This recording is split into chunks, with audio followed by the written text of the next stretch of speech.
Hi, pilgrims.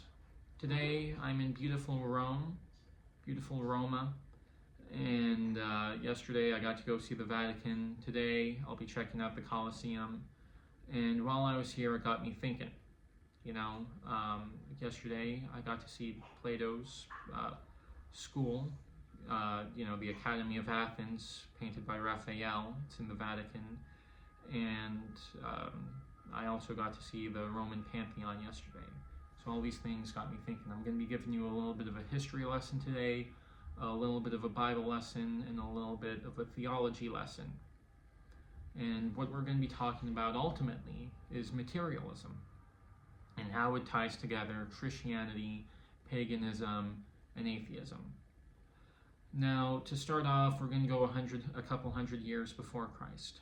You have this guy named Socrates. Socrates is considered the father of Western philosophy. It's a very important figure. Plato, whose school, or the painting of his school I got to see, was a student of Socrates.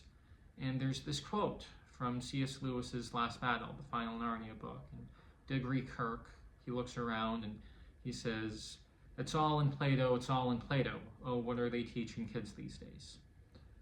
And so we're going to go into that a little bit. Socrates, he was executed by the Athenian government. He was held on trial. And even though he's this important figure in Athenian philosophy and just Western philosophy and thought in general, two of the charges that was brought forth against him was not acknowledging the deities of Athens, as well as introducing new deities to Athens. And so what happened was Socrates believed that there was this invisible force beyond all that we could see, beyond all of the pagan gods, beyond mankind and this earth. And that invisible force was the moral law, the creator of all things, the power beyond. And that invisible force was the Logos. He called it the Logos. Well, when the Apostle John starts his Gospel of John, the first thing he does is refer to Jesus as the Logos. He refers to Jesus as the Word. Logos, that's where we get the form, the word, the logic behind everything. So that was the trial of Socrates. A lot of early Christians, like Justin Martyr, if you ever read his first apology, consider Socrates a Christian martyr, even though Socrates lived hundreds of years before Christ.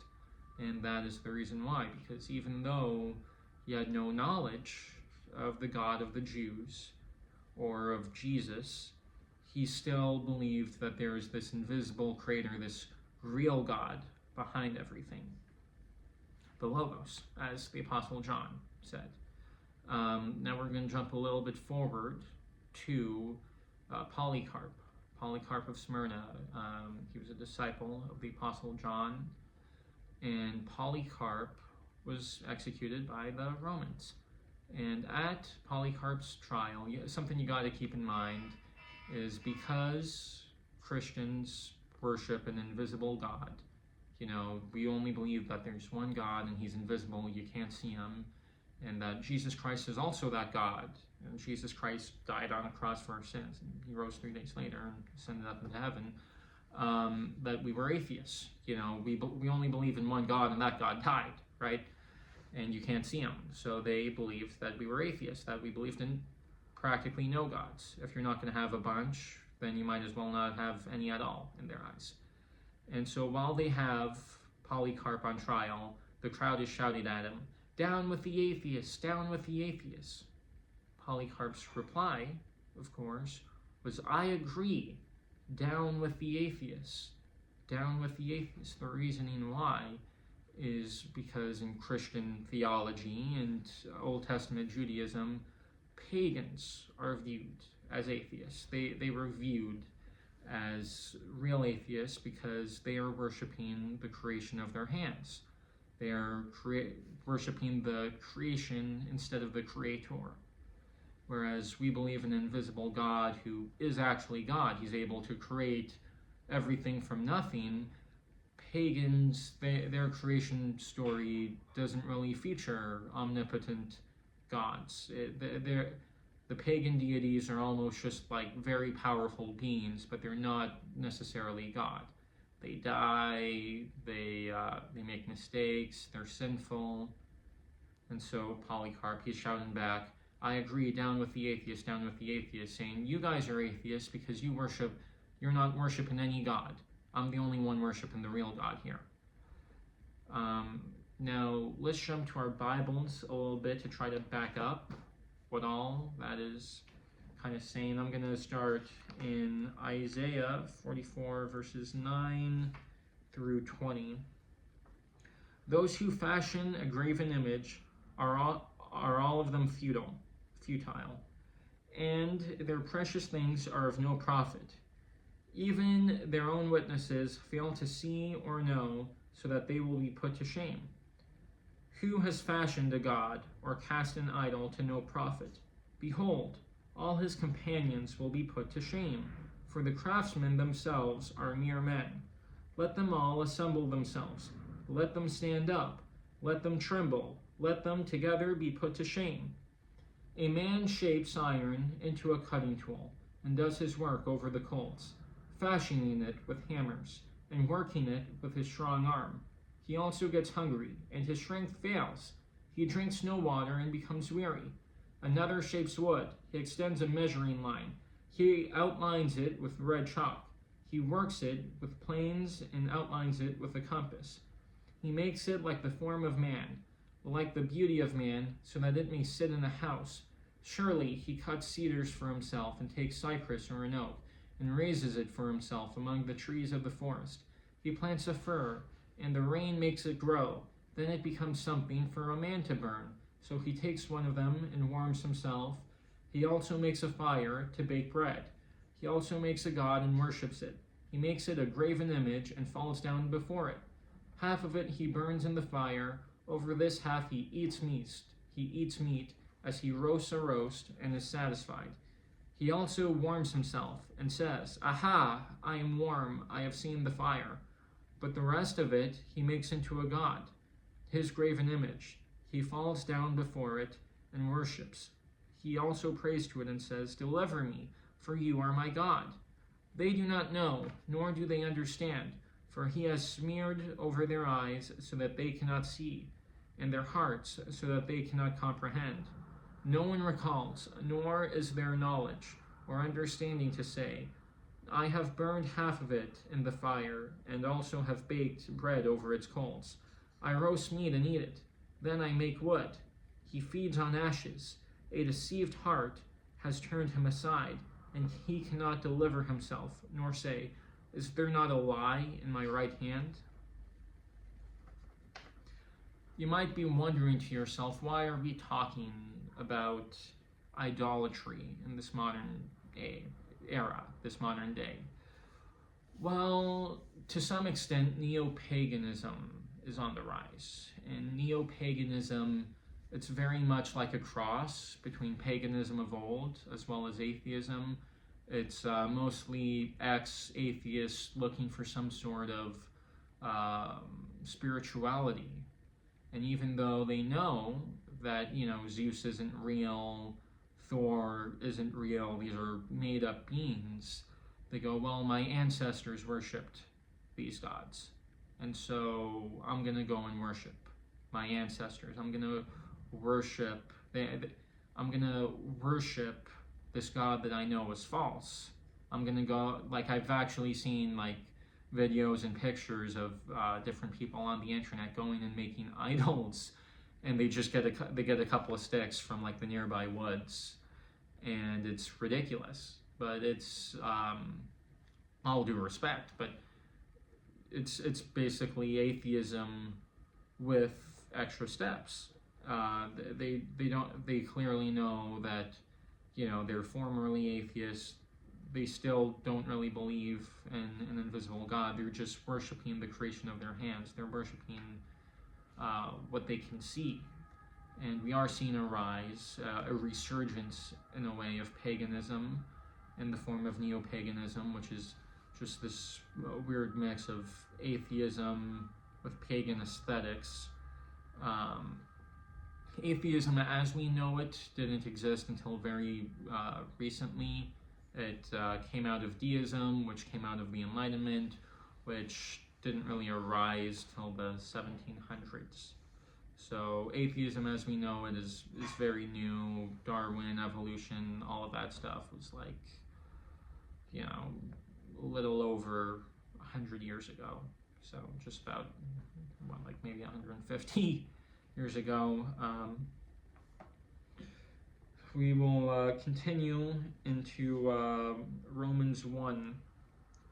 For the wrath of God is revealed from heaven against all ungodliness and unrighteousness of men who suppress the truth in unrighteousness, because that which is known about God is evident within them, for God made it evident to them. For since the creation of the world, his invisible attributes, his eternal power, and divine nature have been clearly seen, being understood through what has been made, so that they are without excuse. For even though they knew God, they did not honor him as God, or give thanks, but they became futile in their speculations, and their foolish heart was darkened. Professing to be wise, they became fools, and exchanged the glory of the incorruptible God for an image, in the form of corruptible man, and of birds, and four-footed animals, and crawling creatures. Therefore, God gave them over in the lust of their hearts to impurity, so that their bodies would be dishonored among them. For they exchanged the truth of God for a lie, and worshipped and served the creature rather than the Creator, who is blessed forever. Amen. That right here, it sounds to me exactly like the new atheism, the new secularism movement.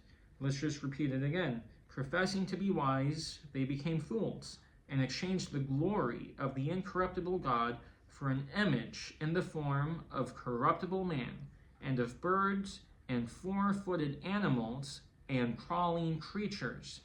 Therefore, God gave them over in the lust of their hearts to impurity, so that their bodies would be dishonored among them. For they exchanged the truth of God for a lie, and worshipped it, and served the creature rather than the Creator, who is blessed forever. Amen. Something that you see in both these neo-pagan groups that are heavily into the occult and Satanism, as well as atheism, is this defense of Satan. This idea that, well, God is actually the bad guy. God, he's this invisible, eternal dictator, this tyrant, and that Satan was just fighting for liberty, and they believe, that it's materialism. It's materialism. What matters more than truth and justice and what's right is the freedom to sin, the freedom to do whatever you want, consequences be damned. And right there, you read it, they traded the image of this invisible God, right? This is Western society the past 100, 200 years. We traded this invisible God who's given us all of these beautiful churches. He's given us modern morality. It was Christianity that did away with the transatlantic slave system. That was the English evangelicals who did away with that. Darwin actually taught that black people were subhuman. So that's, that goes against Christianity. It was Christianity that abolished human sacrifice in Hawaii, in India, in the Pacific Islands. It's Christianity that gave us orphanages. The idea of adoption, even though it existed in the ancient world, it's an inherently Christian idea. All of the orphanages that we see today, the idea of adoption is all through Christianity, because Joseph was the adopted father of Jesus. God has adopted us into his family. The early Christians would go town to town. The pagans and the secularists, because there was a form of secularism in Greek philosophy. They didn't believe in an afterlife, or not a lot of them didn't believe in an afterlife or any form of miracles. they would throw the babies out into the streets. If they didn't want a baby, they didn't have abortion back then, so just throw the baby out into the streets after you give birth to it. Maybe like a wolf or a lion will come and eat it, or a jackal or whatever. And they would just throw it out and it would die to the elements. No one would know any better. The early Christians would go town to town, middle of the night, looking for these babies and would adopt them. And this is actually part of how Christianity grew so quickly, from just being an obscure Jewish sect in the Middle East to the dominant religion of the greatest nation in history at that time. In just a couple hundred years, just 300 years, it completely conquered the Roman Empire, which is one of the greatest civilizations in history till this day. And so what you see is, paganism, atheism, they're really just two sides of the same coin. You're worshiping the creation rather than the creator. Instead of, okay, this invisible force known as God created me and he decided what's good and what's wrong, I'm going to worship the creation, whether that creation be money, whether it be sex, or whether it even just be, hey, I evolved from a monkey that turned into a fish, that turned into like a troglodyte looking thing that turned into a man. It's we're substituting the image of the creation, of the creator. We're substituting the invisible image of the creator for the visible image of the creation. We can see monkeys. We can see that they've got, 5 fingers and they're more intelligent than other animals. We can see these sticks that we gather from the forest, and when we make them into a fire, they keep us warm. We can't quite see the invisible God unless we look a little bit closer. You look a little bit closer and you can see, well, no, there is a right and there is a wrong. It is wrong to murder. It is wrong to do all of these things. But you get rid of that invisible creator, what do we get? Well, now there's no such thing as a man or a woman. It said that since they got rid of the invisible God and started saying that their father was not God, but instead 4-legged creatures, that's right out of Romans 1, they were filled with all sorts of sexual impurities. Well, now we're at the point where people don't believe that there's a difference between a man or a woman, and they're getting surgeries to become this weird monstrous cross between both. We're at the point where marriage is no longer valid. Marriage no longer exists. People believe in polyamorous relationships. We're seeing a mass-wide